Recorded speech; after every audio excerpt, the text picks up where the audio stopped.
بسم اللہ الرحمن الرحیم۔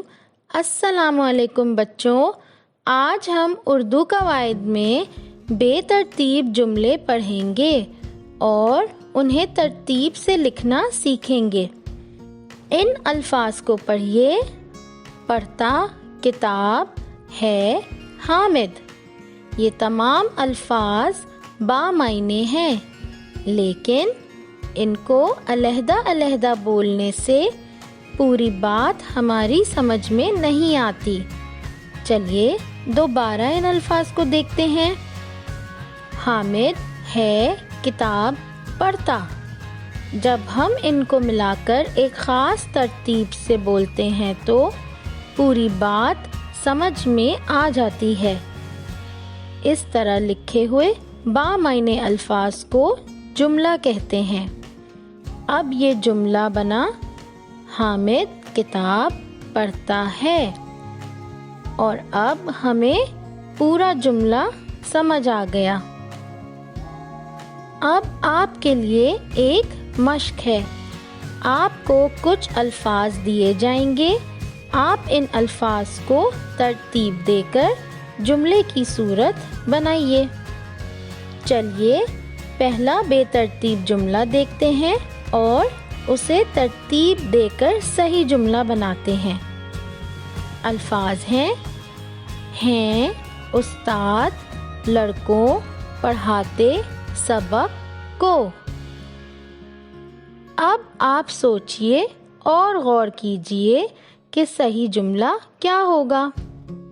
الفاظ کی ترتیب ٹھیک کیجئے۔ شاباش، صحیح جملہ بنا، استاد لڑکوں کو سبق پڑھاتے ہیں۔ اگلا بے ترتیب جملہ دیکھیے۔ چاہیے ہمیں عزت بڑوں کرنی کی، اور اسے صحیح ترتیب دینے کے بعد جملہ کیا بنا؟ جی ہاں، ہمیں بڑوں کی عزت کرنی چاہیے۔ باغ پھول میرے میں کھلے ہیں۔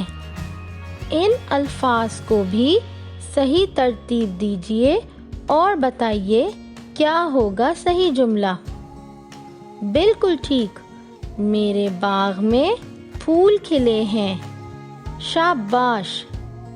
اگلا بے ترتیب جملہ ہے، وقت ہمیشہ قدر کی کرو، اور اسے صحیح ترتیب دے کر کیا بنا؟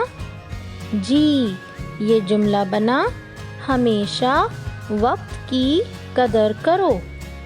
شاباش بچوں، وقت کی قدر کرنا ضروری ہے۔ آپ کو معلوم ہے نا، وقت گزرتا رہتا ہے اور کبھی واپس نہیں آتا، اس لیے ضروری ہے کہ ہم وقت کی بہت قدر کریں۔ چلیے اگلا بے ترتیب جملہ دیکھتے ہیں۔ پاکستان پیارا ہمارا ہے وطن۔ ان الفاظ کی صحیح ترتیب جملے میں کیا ہوگی؟